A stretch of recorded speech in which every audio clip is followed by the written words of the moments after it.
오늘 주신 말씀 16장 13절에서 20절까지 말씀입니다.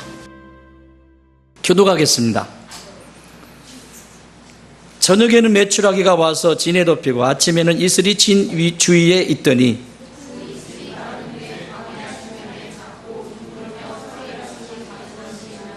이스라엘 자손이 보고 그것이 무엇인지 알지 못하여 서로 이르되 이것이 무엇이냐 하니 모세가 그들에게 이르되 이는 여호와께서 너희에게 주어 먹게 하신 양식이라.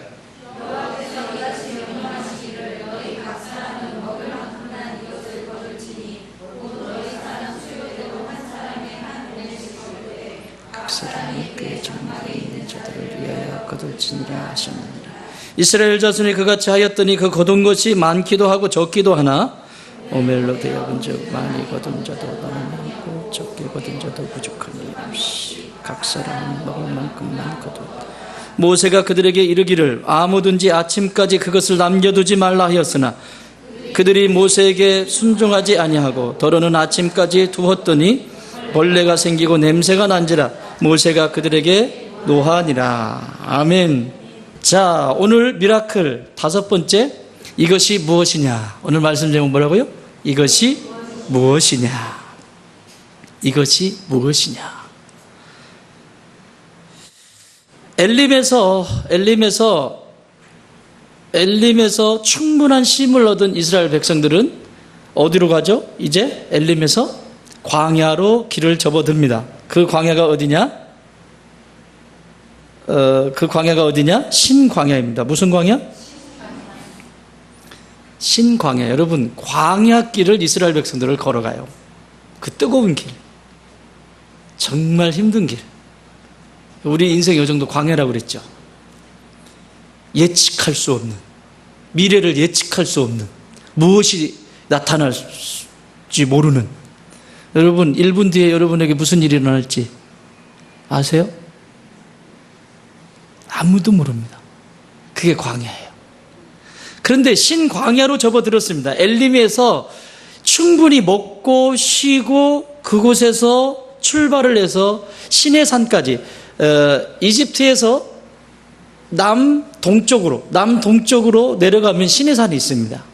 근데 이 시내산은 굉장히 중요한 의미가 있습니다. 왜냐하면 이 시내산에서 이스라엘 백성들에게 율법을 하나님이 허락하신 거예요. 여러분, 그 유명한 십계명이 이 시내산에서 받게 됩니다. 지금까지는 계명이 없이 살았지만 시내산에서 십계명과 그리고 율례, 우리가 어떻게 할 때 행복해지는지, 또 어떻게 위생을, 이게 레위기에 쭉 나옵니다.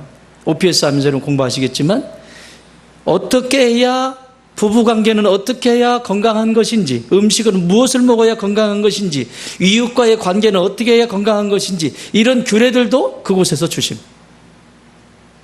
그래서 시내산은 매우 중요해요. 근데 시내산에 가기 전까지 몇 가지 사건이 일어나는데 엘림에서 우리는 샘물을 경험하는 이 본문을 통해서 기적을 보았고, 또 오늘 보게 된 만나와 메추라기, 이 신광야에서 일어난 일이고, 그리고 조금 더 들어가면 르비딤이라고 하는 곳에 들어가면 그곳에서 백성들이 또 원망합니다. 뭐 달라고? 뭘 달라고? 물 달라고. 그래서 반석을 쳐서 물이 나오게 되고, 또 그곳에서 전쟁이 일어납니다. 아말렉이라고 하는 에서의 후손, 에서의 손자죠. 에서의 손자를 아말렉인데 에서의 후손과 싸우는 전쟁을 경험하게 되는 아말렉과의 전투를 성경이 기록하고 있어요. 그래서 그 속에서 하나님이 함께 하심으로 이것을 이기게 하시고 또 다시 회복하시는 장면들을 우리가 좀 그 여정에서 봅니다. 이것은 저와 여러분이 상관이 없는 것이 아니라 이 땅을 살아갈 때 경험하게 되는 것들을 하나님께서 보여주고 계시는 거죠. 자, 오늘 만나 이야기입니다. 출애굽기 16장 1절 같이 읽겠습니다. 시작.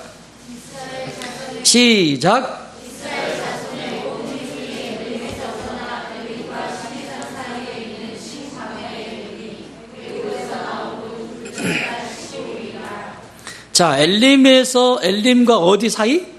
시내산 사이에 있는 신광야에 이르니 애굽에서 나온 후 몇째 달?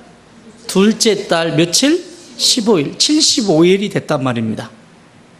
이집트에서 나올 때 출애굽할 때 먹을 거 바리바리 싸고 많이 챙겨가지고 왔죠. 그리고 또 엘림에 들려서 조금 먹을 거 보충하고 그랬는데 75일이 지나서 먹을 것이 다 떨어졌다는 얘기예요. 75일이 지나서. 더 쉽게 얘기할까요? 확 와닿게 해야지. 돈 다 떨어졌다. 돈 다 떨어졌다. 거지가 됐다. 이 얘기입니다. 그러니까 이 백성들은 또 원망하는 거예요. 돈 달라고. 우리 죽이려고 여기서 굶겨 죽이려고 이렇게 했냐고. 또 원망해요. 이게 반복적으로 나옵니다. 애굽에서 나온 지 얼마 되지 않아서 이 모든 것을 잃어버려요. 그래서 75일이 지난 동안에 다 소진되어 버리고 음식도 소진되어 버리고 그러니까 모세를 원망합니다. 광야에서 농사를 지을 수 있는 것도 아니고 그리고 장사를 해서 얻어먹을 수 있는 것도 아니고 이 오직 의식주의 문제는 누가 해결해 주셔야 된다?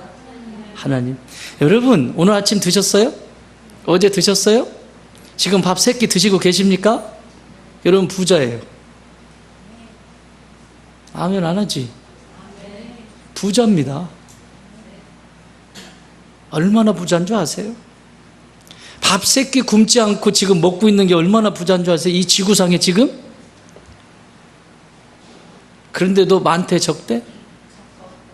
인간의 욕심은 한도 끝도 없습니다. 집을 나무로 지어주면 여기에 보석도 하나 받고 싶다. 여기에도 보석 하나 받고 싶다. 그러다 보면 나중에 보석으로 지어. 그런 집은 이 세상에 없습니다. 나중에 천국에 가면 12진주문이 있는 보석집. 요한사도가 보았던 그 보석집. 인간의 욕심은요 한도 끝도 없습니다. 내가 밥 굶지 않고 지금 3끼 먹는 것 부자입니다. 그럼 귀히 여겨야지. 그게 기적이라고. 여러분 지금 가장 가까이 있는 사람이 누구예요? 배우자부터 시작해서 자녀들, 부모와 자녀. 이 세상에 그렇게 누리고 함께 하면서 깔깔대고 하는 가정들이 여러분 지금 누리고 있는 거예요. 북한에서 이번에 이 자금이 떨어지니까 노동자들을 선발을 해서 선발을 하는데 그 선발 기준이 뭐냐면 아이가 있는 엄마나 아빠, 특히 엄마. 아이가 있는 엄마들을 착출을 해요. 그래서 아이는 북한에 있고 이 엄마들을 어디로 데려요? 저 볼리비아나 이런 데 있잖아요. 아이가 지금 자기 나라에 있기 때문에 거기서 일을 하면서도 도망가질 못하는 거예요. 그리고 그거 다 번 거 어디로 보내?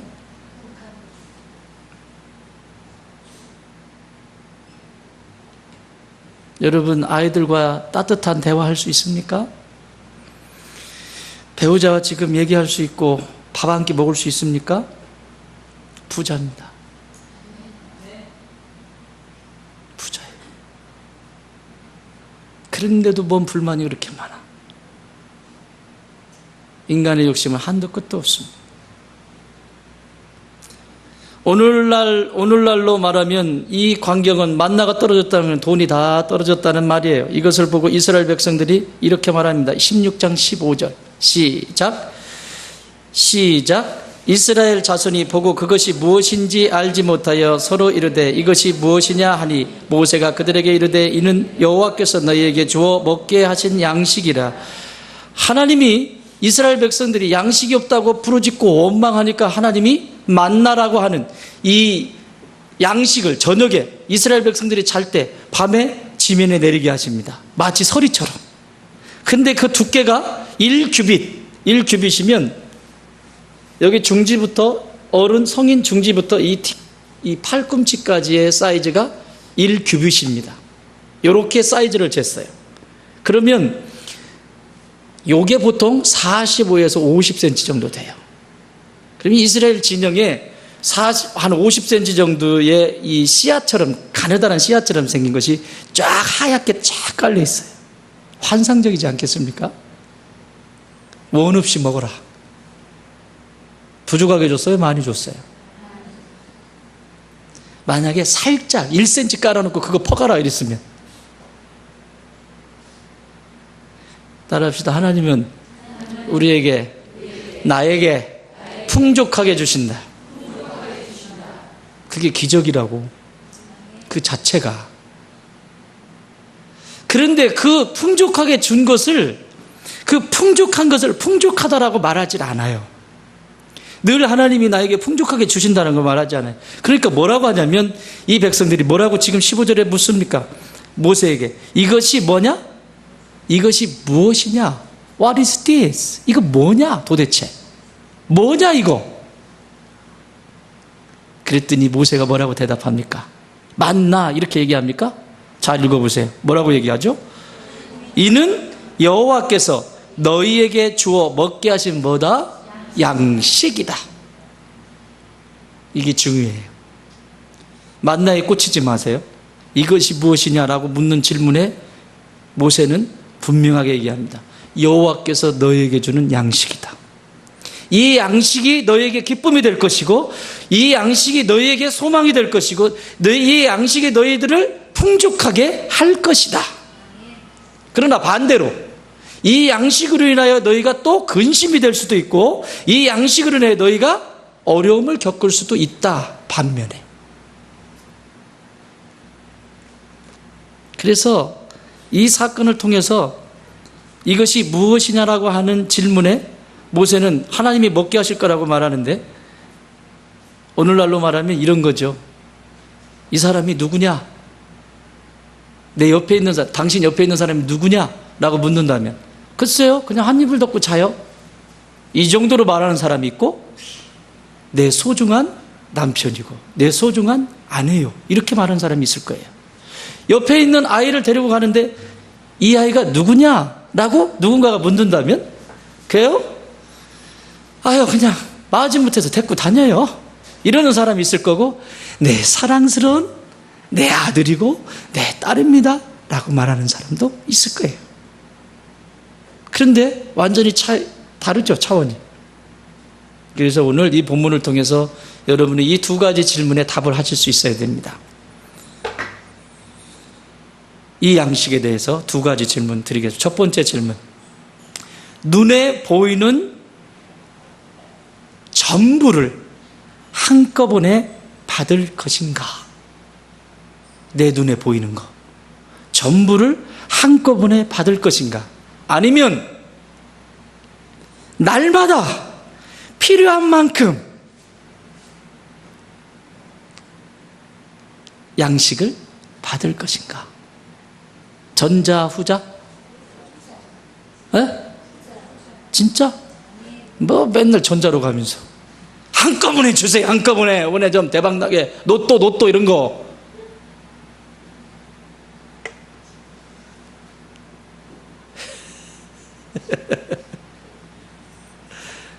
그런데 여러분, 차이가 있습니다. 전자는 눈에 보이는 것을 전부 받겠다라고 하는 이 전자는 자기가 전부 받았기 때문에 누가 책임져야 돼? 내가 책임져야 돼. 내게 책임과 의무가 있어요. 근데 후자는 매일매일 날마다 필요한 만큼의 양식을 받는 삶의 방식을 선택한 사람은 책임이 누구에 있다? 소유주에게 있어요. 소유주. 그렇죠? 나에게 그 양식을 주는 누구에게 있다? 그 권한이 소유주에게 있다. 책임이 소유주에게 있다. 소유주는 날마다 나에게 채울 의무와 책임이 있다. 남는 장사 합시다.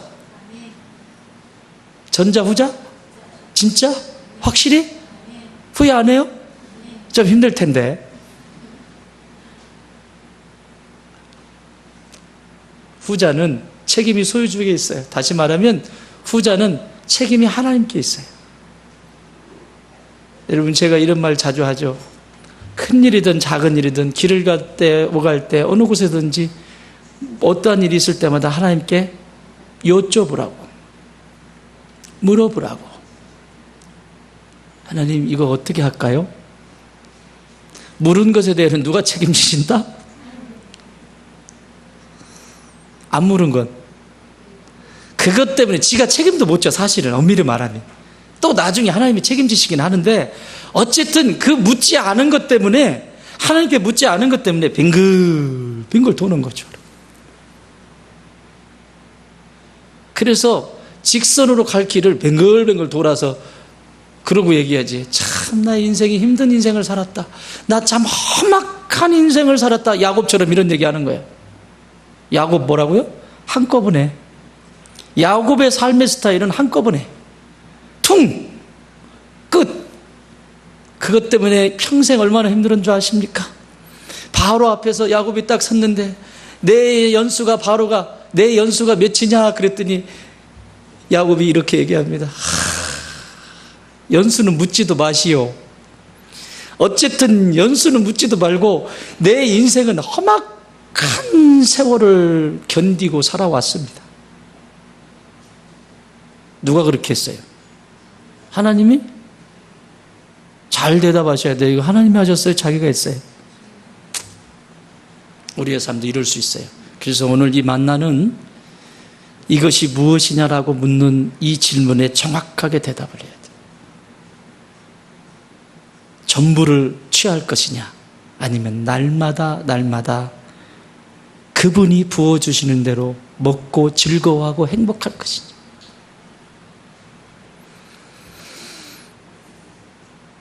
자, 그러면 첫 번째 거 한번 봅시다. 날마다 필요한 만큼 받는 만나가 있습니다. 날마다 필요한 만큼만. 이거는 여러분, 만나라고 하는 것은, 제가 OPS 할 때도 말씀을 드렸는데, 만나라고 하는 것은 철학적인 얘기 조금 합시다. 할까 말까 힘들지 않겠죠? 잘 따라와 보세요. 그러면 만나라고 하는 것은 눈에 보이는 거죠. 그런데 하루에 필요한 만큼만 거둬라 라고 했어요. 그럼 미래가 있어요, 없어요? 현실적인 입장에서는 전혀 미래가 없어요. 오늘 먹고 끝내란 말이야? 요게 철학적으로는 존재라고 하는 겁니다. 요것만 보여, 요것만. 만나만 보여. 근데 하나님은 뭘 보라고? 만나 너머에 있는 비존재를 네 눈으로 볼 수 있니? 이 얘기를 하는 거예요. 제가 표현을 쓸 때 이 컵을 씁니다. 컵 보이세요? 잘 보이죠? 얼마짜리 같아요, 컵? 무지하게 비쌉니다. 우리 권사님 사오셨어요. 이 안에 뭐가 담겨져 있나요? 물? 봤어요? 어떻게 이렇게 자신 있게 얘기하세요? 제가 먹은 것 때문에 이렇게 마시니까 물이라고 생각하세요? 여기에 컵이라고 하는 값은 만나야 그냥 만나지만 얘 안에 무엇이 담겼냐에 따라서 얘는 이 한 잔이 값이 엄청나게 달라집니다. 지금은 물이 담겨져 있습니다. 물은 얼마 할까요? 그냥 값 거의 없죠. 근데 여기에 여러분 좋아하는 달달한 또 놀려라, 카메라라고 했다고 놀려라, 캐러멜 마끼아또가 여기 담겨져 있다. 값이 달라요. 저 중국에서 황제가 먹던 차가 여기 담겨져 있다. 이건 엄청난 값이 나가는 거예요. 이게 존재와 비존재라는 거예요. 근데 사람들은 뭐만 본다? 만나만 본다. 존재만 본다. 그 너머에 있는 하나님의 계획은 보지 못한다. 오늘 내가 그거 거두지 않고 하나님께서 말씀하신 대로 그냥 한 줌만 거둬들이라. 오늘 먹을 만큼만 거둬들이라. 그러면 그만 거둬들이면 되는데, 존재만 보이는 사람은 그거 가지고 양이 안 차요. 그러니까 어떻게 해야 돼요? 더 거둬들여야죠. 더. 그건 하나님 말씀이고, 그건 성경에 나와 있는 말씀이고, 그것은 신앙에서 하는 말이고, 삶의 현장은 그렇지 않아. 삶의 현장은 그렇지 않다고. 그러니까 더 거둬야 된다고, 더 모아야 된다고. 그러면서 열심히 모아요. 자, 20절 결론부터 얘기하고 갑시다. 20절 시작.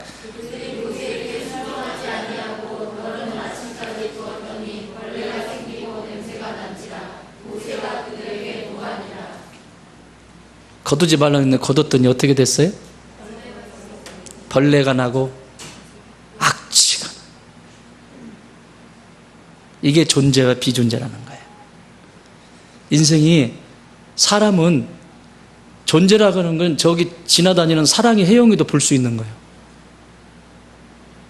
여기서 사랑의 해영이 이렇게 헷갈리는데 우리 집 똥개입니다.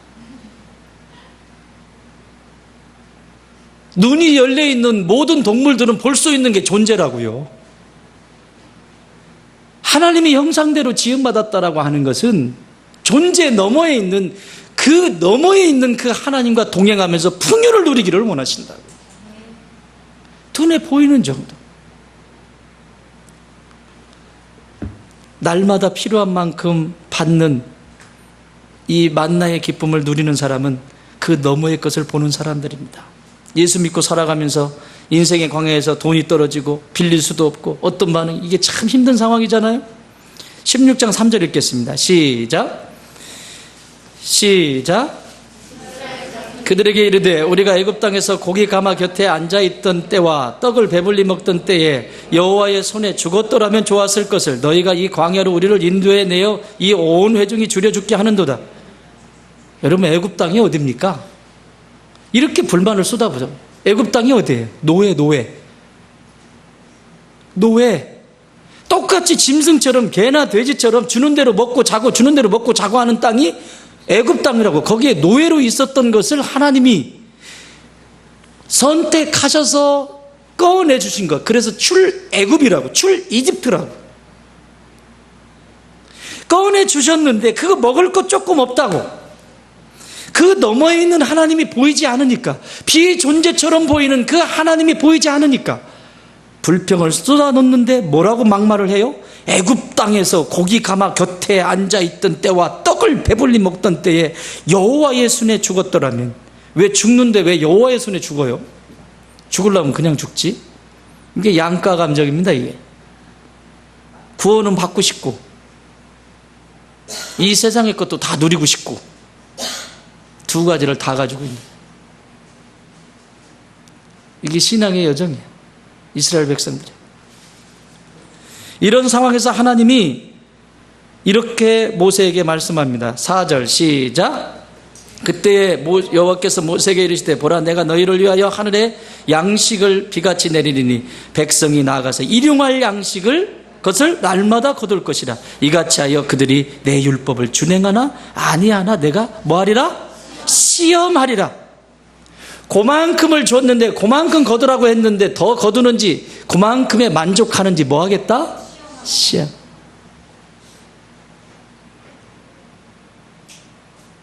여러분, 하나님이 시험할 때 많은 유혹들이 있습니다. 이걸 덥석 잡을 것인가? 하나님이 싫어하시는 건데. 태호 형제 그 얘기 해도 돼? 우리 얘기했던 거? 어제? 하지 말까? 해도 괜찮지? 응. 나 허락 받았어요.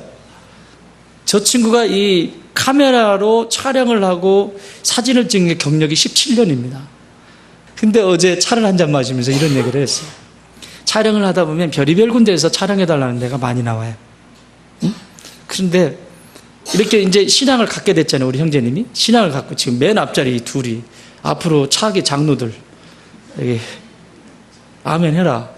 이 마누라들이 아멘을 크게 해야지. 저 뒤에서 그래, 차기 장로들이다.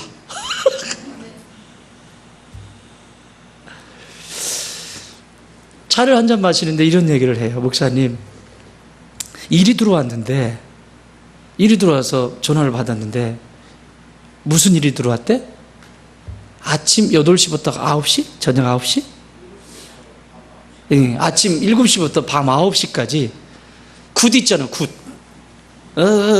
막 돼지 멱 뒀다고 하는 이 굿 하는데 이게 촬영을 아침 7시부터 저녁 9시까지 요청이 들어왔대요.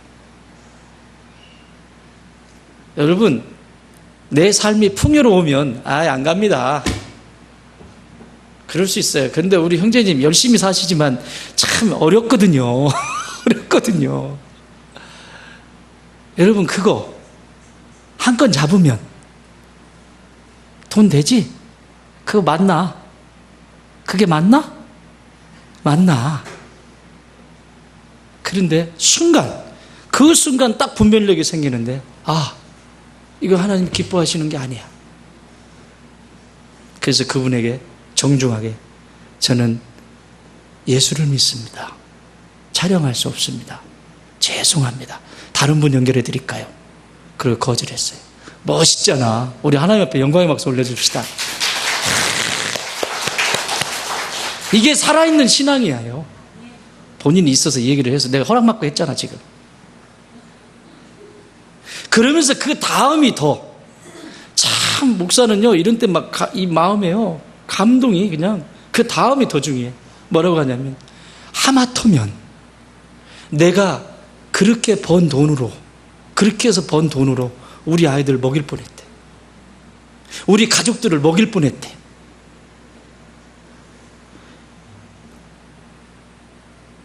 이건 정말입니다.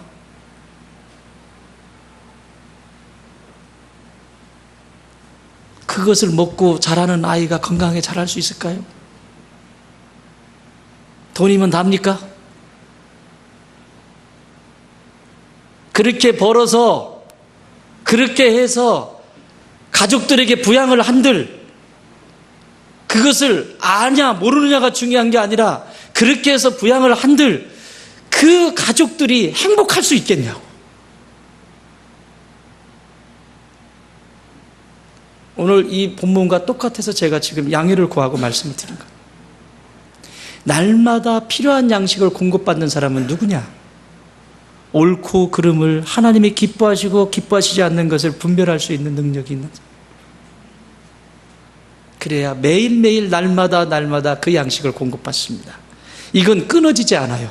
날마다 공급받는 건 영원히 끊어지지 않아요. 주님 오실 때까지 끊어지지 않습니다. 그렇게 사실래요? 한꺼번에 받고 내 멋대로 쓰다가 쪽박 찰래요. 은행에다 넣어놓고 잘 살겠다고? 웃기지 마. 그렇게 되질 않아.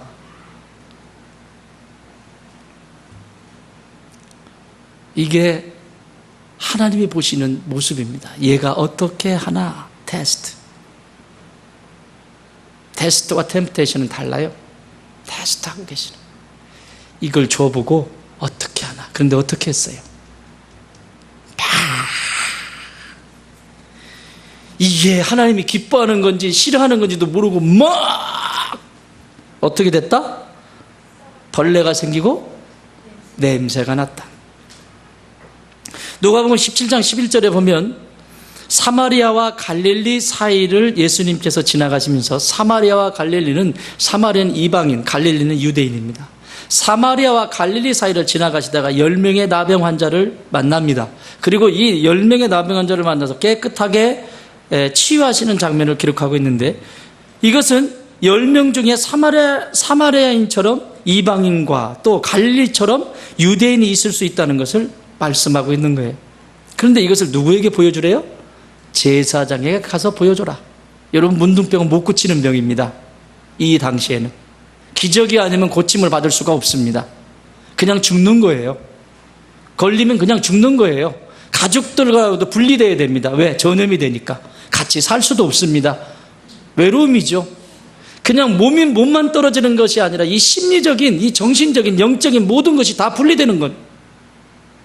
그런 이 사람에게 예수님께서 제사장에 가라 하시면서 깨끗하게 치유하시는 장면이 기록되어 있는데, 누가복음 17장 16절, 예수의 발 아래에 엎드려 감사하니 그는 사마리아 사람이라. 10명 중에서 딱 한 사람 예수님 앞에 와서 감사를 하는데, 제사장에게 가다가 몸이 깨끗하게 된 거예요. 이것을 서로가 확연히 볼 수 있을 정도로. 가다가 제사장이 다 가지도 않고 어떻게 했어요? 어디로 다 흩어졌어. 그리고 한 사람만 예수님께 와서 무릎을 꿇고 감사합니다. 이게 날마다의 신앙입니다.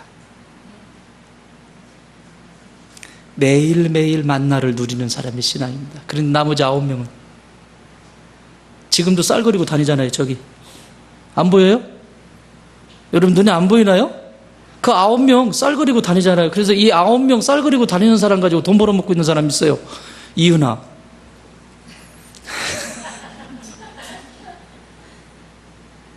이 9명을 어떻게 건강하게 할까? 막 그거 가지고 쌀거리고 다니면서 돈 벌어먹는 사람도 있다고.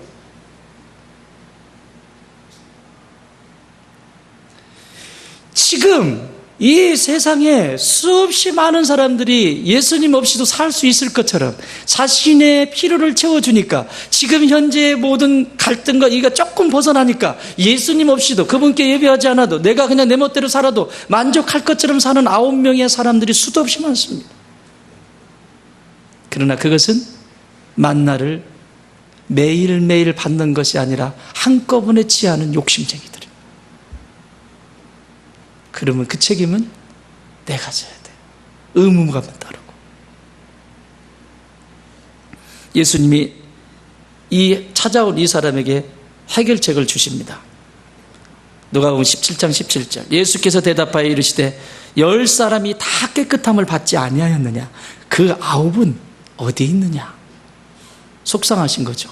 18절. 이 이방인 외에는 하나님께 영광을 돌리러 돌아온 자가 없느냐 하시고 19절. 그에게 이르시되 일어나 가라. 네 믿음이 너를 구원하였느니라 하시더라. 이게 끝이에요. 나머지 9명은 아직도 방황하고 있어요. 그러나 이 한 사람은 예수님 앞에 와서 완벽하게 마지막 끝자락까지 영혼의 자리까지 깨끗하게 해결하는 장면을 우리가 보고 있습니다. 사랑하는 여러분, 날마다 만나를 공급받고 싶으십니까? 그렇다면 지금 현재 여러분 주변에 있는 내 아내, 내 남편, 아이, 그리고 내 주변에 가까이 있는 사람들을 보면서 소중히 여기십시오. 귀히 여기십시오. 감사히 여기십시오.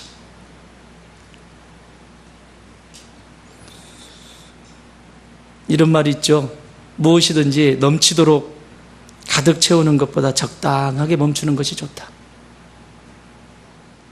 빈 여백을 주는 게 좋죠. 동양화가 있죠. 동양화 우리. 그렇죠? 서양의 그림은 꽉꽉 채우잖아. 막 아주 모든 물감을 다 발라가지고 다 채우잖아. 동양화는? 여러분, 동양화를 볼 때 뭐가 보이세요? 난을 그렸어요. 예를 들면 난을 쳐서 난을 그렸어요. 난이 보이나요? 그 뒷면에 있는 여백이 보이나요? 거의 대부분의 사람들은 난만 보이죠. 매화만 보이고 대나무만 보이고. 그런데 그 여백, 그 뒤에 있는 그 신면에 무한한 가능성이 있음을 보여주는 것이 동양화예요. 그게 비존재라고.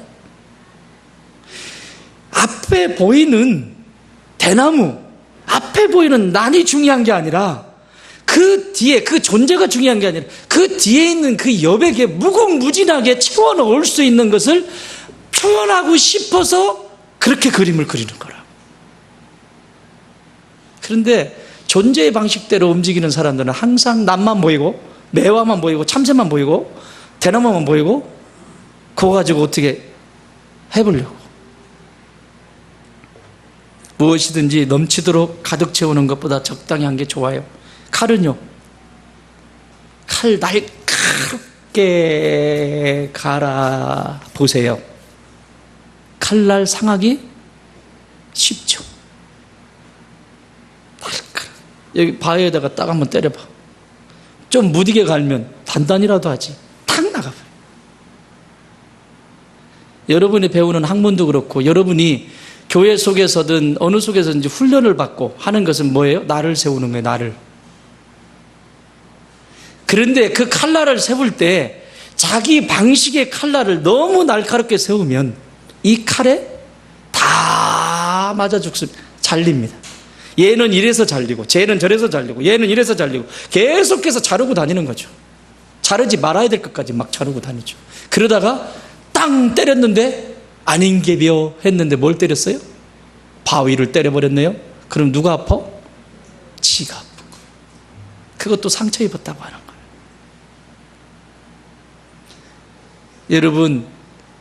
여러분 마음에도 지식도 마찬가지고 칼날을 갈되 적당히 가세요. 너무 좆짜려고 하지 말고, 팔려고 하지 말고. 그 자리에 사람을 들여놓을 공간이 없다면 그 학문은 죽은 학문이에요. 그 안에 사람이 들어오지 않을 것입니다. 여러분, 기독교는요, 기독교는 종교가 아닙니다. 따라합시다. 기독교는 종교가 아니다. 모든 사람들이 응당히 가야 될 길이지 기독교 아니에요. 종교가 아니에요. 하나님이 창조한 모든 인생들이 돌아가야 될 자리지 종교가 아니라고 종교학자들이 그렇게 만들어 놨어요. 그런데 문제는 기독교인이라고 하는 신앙인들이 자신들이 만들어 놓은 기독교 안에 또 갇혀버려요. 교단이라고 하는 것으로 갇혀버리고 자신들이 만들어 놓은 그 종교 안에 또 갇혀. 얼마나 날카롭게 칼을 가는지 몰라. 그래서 다치는 거예요.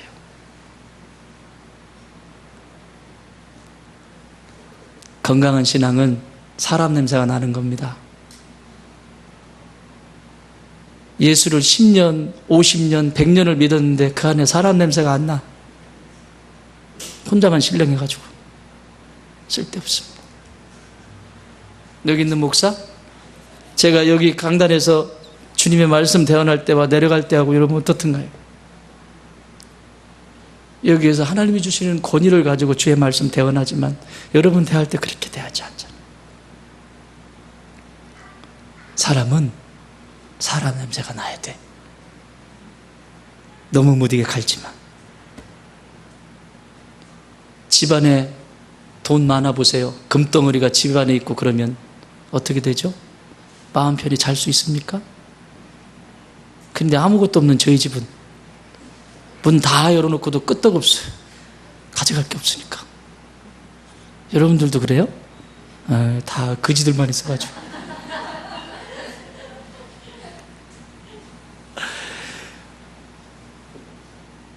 금덩어리가 집에 있고 그 금은 보석이 집에 있는 사람이 어떻게 두 다리를 뻗고 자겠습니까? 이게 욕심이라고. 이렇게 살아가고 있다고요. 계속해서 그렇게 살아가고 있다. 하나님은 우리가 영적으로 성장하기를 원하시고 이 시대에 분별한 거룩한 백성이 되기를 원하십니다. 하나님은 나의 필요를 아시는 분이세요. 매일매일 주시는 만나를 당연히 여기지 말고 감사히 여기세요. 그것이 날마다 날마다 부어주시는 만나를 누리는 축복이 가운데 있는 것입니다. 또 하나는 뭐예요? 이제 만나를 한꺼번에 내가 딱 한 끼에 끝내버리겠다라고 하는 방식이죠. 그래서 기적이 되지 못하는 전자지금 내가 설명한 부분은 기적이야. 늘 삶이 매일매일 기적이죠. 근데 지금 제가 설명하는 이것은 한꺼번에 받긴 하는데 기적이 아니라 벌레가 나고 냄새가 나. 하나님께 날마다 받는다는 것은 책임이 하나님께 있지만 한 번에 다 받는다는 것은 책임이 나에게 있다는 것을 말씀하고 있습니다. 필요를 채우시고 좋은 것을 주시는 하나님의 기적을 왜 잃어버리고 살까? 하나님은 매일 만나를 주시기로 결정하시고 안식일 전날에는 2배를 거두라고 말씀하시고 안식일에는 거두지 말라고 말씀하셨어요. 그렇죠? 출애굽기 16장 5절 시작. 6째 날에는 그들이 그 거둔 것을 준비할지니 날마다 거두던 것에 뭐라고요? 갑절이 되리라. 토요일 날은 갑절이 돼. 여러분 예배를 주일에 드려질 예배를 토요일 날 준비하지 않으면 여러분 다 먹힙니다. 이제 토요일 날은 쌀거리고 다니는 게 아니고요. 예배 준비하는 거예요. 응? 일주일의 첫날이 주일이에요. 일주일의 첫날이. 하나님 뭐 좋아하신다? 첫 것. 일주일의 첫날이에요. 그런데 이 주일 예배를 우습게 여긴다. 하나님 앞에 드리는 예배를 우습게 여긴다. 준비되지 않는다. 일주일 뭐라 말할 수 없어요. 그렇죠? 영혼이 흔들리기 시작하겠죠. 여기서 흔들리고 저기서 흔들리고. 그건 해도 되고 안 해도 되는 것이 아니라 하나님이 그렇게 해놓으신 거예요. 따지려면 하나님한테 따지세요. 왜 그렇게 했냐고. 나도 몰라. 그러나 반드시 해야 돼. 매일 거두되 안식일 전날은 2배로 거두라고 했어요. 그리고 안식일 날은 나가도 얻을 수 없는데 안식일 날 나가잖아요. 나가가지고 거두지 못하죠? 그런 장면 보잖아요. 16절에서는 이렇게 말씀합니다. 여호와께서 이같이 명령하시기를 너희 각 사람은 먹을 만큼만 이것을 거둘지니라. 곧 너희 사람 수요대로 한 사람에게 한 오멜씩 거두되 각 사람이 그의 장막에 있는 자들을 위하여 거둘지니라 하셨느니라. 17절 이스라엘 자손이 이같이 하였더니 그 거둔 것이 많기도 하고 적기도 하나. 18절 오멜로 되어 본즉 많이 거둔 자도 남음이 없고 적게 거둔 자도 뭐라고요? 부족함이 없이 각 사람은 먹을 만큼만 거두었더라. 이게 하나님의 법칙이에요. 우주의 법칙이에요. 그런데 욕심을 부리기 시작해요. 서로가. 더 가지려고. 얼마나 불쌍합니까? 여러분 밥 3끼 드시고 계세요? 부자예요. 여러분 힘들 때 나와 함께 얘기할 수 있는 가족 있으세요? 부자예요. 그거 감사하다 보면, 그걸 소중히 여기고 감사하다 보면 내게 필요한 이 다음 것 뭔가 만들어 가야 될 때 물질도 부어주시는 거고 또 필요한 사람도 만나게 하시는 거고 하나님께서 그 다음을 열어가시는 거지. 내가 그것을 쫓아서 다 갖겠다고 할 때는 나는 나대로 상처를 입게 되고 하나님은 하나님대로 속상하시게 돼요. 내가 너에게 주고자 하는 것은 그게 아닌데 계속해서 이런 일이 일어나죠. 기적은 날마다 있는데 욕심을 부리지 말라는 것입니다. 가질 수 있다고 다 가지려고 하지 말라는 것입니다. 여러분 다 가질 수 있지만 갖지 않는 것, 그게 위대한 사람이에요. 그 사람이 큰 사람입니다. 누가 그거 내 필요한 거 가져오면 누구는 못해요. 그렇죠? 그런데 내가 다 가질 수 있고 누릴 수 있고 취할 수 있지만 그것을 포기할 수 있는 사람, 그게 멋있는 사람이지. 그게 예수님 아니에요? 그분이 하늘의 보좌 다 버리고 누릴 수 있고 가질 수 있고 다 하실 수 있지만 그거 다 버리고 누구 때문에? 나 때문에. 그 정도로 여러분이 가치 있는 사람들이라.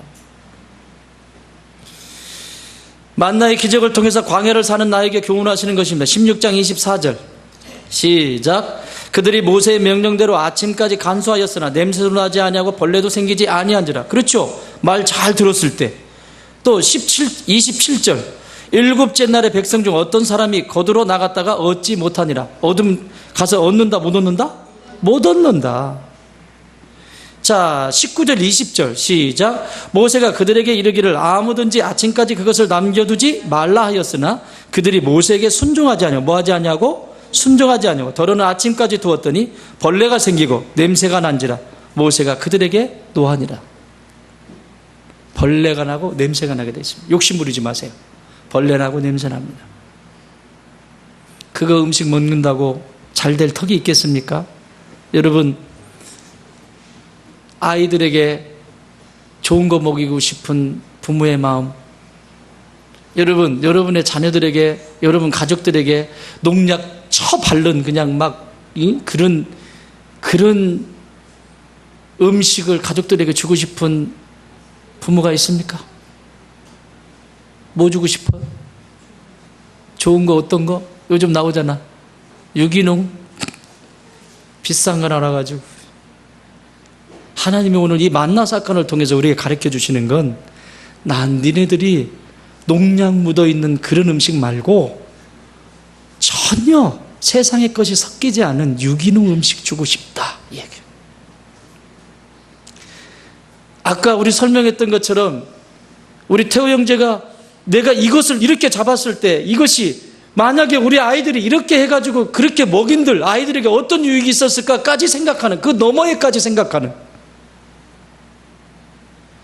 그 너머에까지 생각하는 것이 매일 날마다 하나님이 부어주시는 양식이 아니면 저는 살아갈 수 없습니다라고 하는 고백이라고. 그게 자녀들에게 유기농을 주는 거예요. 가족들에게 유기농 음식을 주는 거예요. 가장은 이래야 돼. 큰 소리 치는 게 가장입니까? 가족들을 위해서 기도할 줄 알고 눈물을 흘릴 줄 알고 어떤 것이 영적으로 건강한지 고민하고, 그게 가장이지. 쓸데없는 짓 하지 말고 주님 앞에 무릎 꿇어서 하나님, 제가 어떻게 해야 유기농을 이들에게, 식물을 갉아먹으면 사람들은 어떻게 해요? 세상에 농약을 치지요. 인생에도 자신의 삶이 복잡해지면 농약을 칩니다. 하나님이 기뻐하시죠. 말씀과 상관이 없고 자기 식대로 세상에서 조제한 농약을 가져다가 막 자신의 영혼에 뿌려 제끼죠. 잠시 잠깐 벌레는 사라질 줄 모르지만 더 센 것을 뿌려야 되고 조금 있으면 더 센 것을 뿌려야 되고 그러다가 지쳐서 죽어요.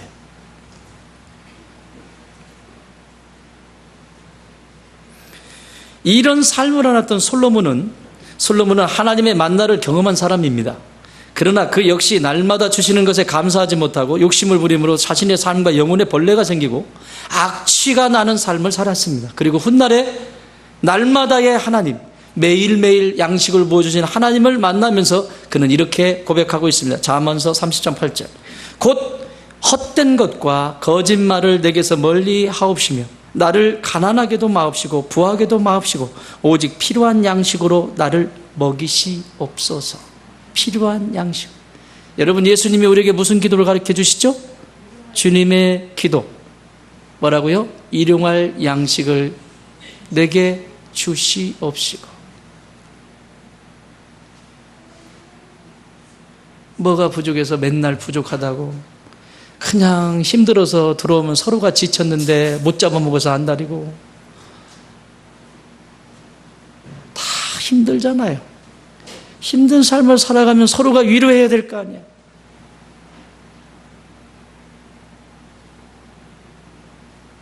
내가 누군가의 힘을 주면 힘을 또 받게 돼 있잖아. 근데 자꾸 힘을 빼앗아가. 그러면 뺏어가면 또 뺏기고.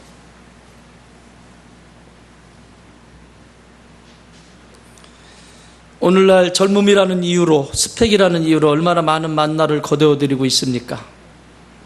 하루 양이면 충분한데 더 많은 것을 거두겠다고 몸부림칩니다. 벌레가 생기고 썩은 냄새가 나기 시작합니다. 예수님은 여기에 대해서 이렇게 우리에게 말씀해 주십니다.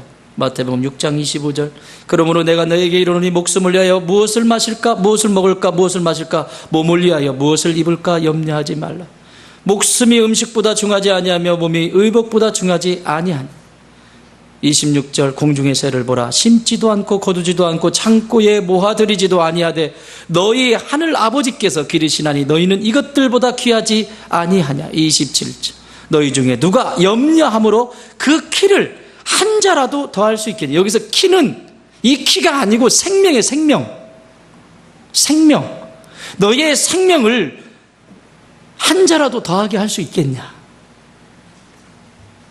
28절. 또 너희가 어찌 의복을 위하여 염려하느냐. 들의 백합화가 어떻게 자라는가 생각하여 보라. 수고도 아니하고 길쌈도 아니하느니라. 그러나 내가 너희에게 말하노니 솔로몬의 모든 영광으로도 입은 것이 이 꽃 하나만 갖지 못하였느니라. 30절. 오늘 있다가 내일 아궁이에 던져지는 들풀도 하나님이 이렇게 입히시거든 하물며 너희 일까 보냐. 믿음이 작은 자들아.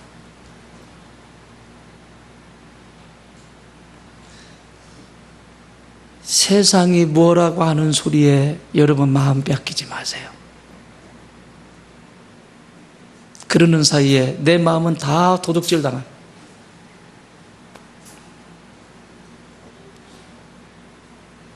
더 나아가서 이렇게 말씀합니다. 마태복음 6장 33절. 그런즉 너희는 먼저 그의 나라와 그의 의를 구하라. 그리하면 이 모든 것을 너희에게 더하시리라. 이 34절. 그러므로 내일 일을 위하여 염려하지 말라. 내일 일은 내일이 염려할 것이요 한날의 괴로움은 그날로 족하니라. 월급만 가부라는 것이 아니라 내일에 무슨 일이 일어날지도 모르는데 그것까지 가부를 해가지고, 일어나지도 않은 일 가지고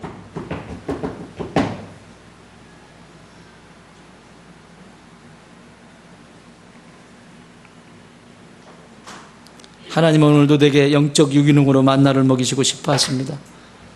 거둬들이지 마세요. 하나님이 주실 겁니다. 욕심 부리지 마세요. 프랑스 국립박물관에 가면 장 프랑스와 밀레가 그린 만종이라고 하는 그림이 있습니다. 그 유명한 그림이죠. 여러 가지 의미가 있습니다.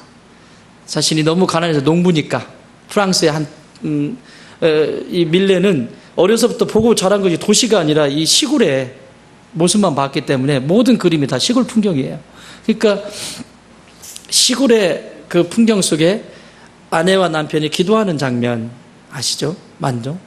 근데 거기 보면 바구니가 하나 있어요. 그 의미가 다 있습니다. 그 바구니는 원래 이 부부의 자녀였는데 먹을 것도 없고 그래서 굶어서 죽은 거예요. 쉽게 말하면. 그래서 그 슬픔 때문에 늘 마음속에 있었다. 이렇게 해석하는 사람도 있고 또 그 기도는 저녁에 되면 3번씩 종을 치는데 캐톨릭에서는 이 3종이라고 그러죠. 이 뭐라 그러지? 이걸 알아? 예, 3번 종을 쳐요. 그런데 이 3번 종을 치는 건 의미가 뭐냐면 십자군 전쟁 때 죽은 전사들을 위해서 기도하는 시간. 그렇게 표현을 하고 있는 사람도 있습니다. 그러나 그건 내겐 중요하지 않아요. 그 그림을 보면서 제 마음속에 딱 와닿는 건 부부가 저녁에 하루의 일과를 마치고 고개를 숙여서 하나님 앞에 감사하고 있는 거예요. 너무 아름다워요.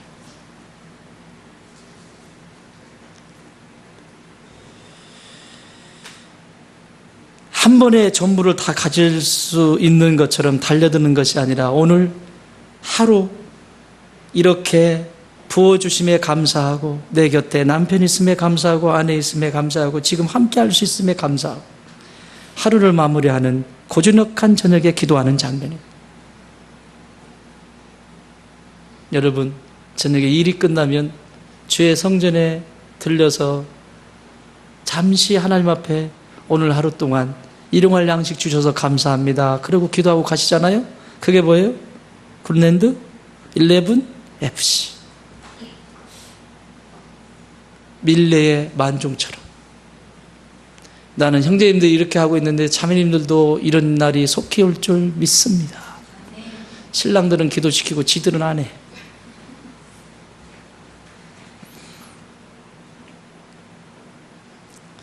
그 자리에 하나님이 왜 날마다 양식을 부어주시지 않겠습니까? 하나님 한 번도 나를 실망시킨 적 없으시고, 그쵸?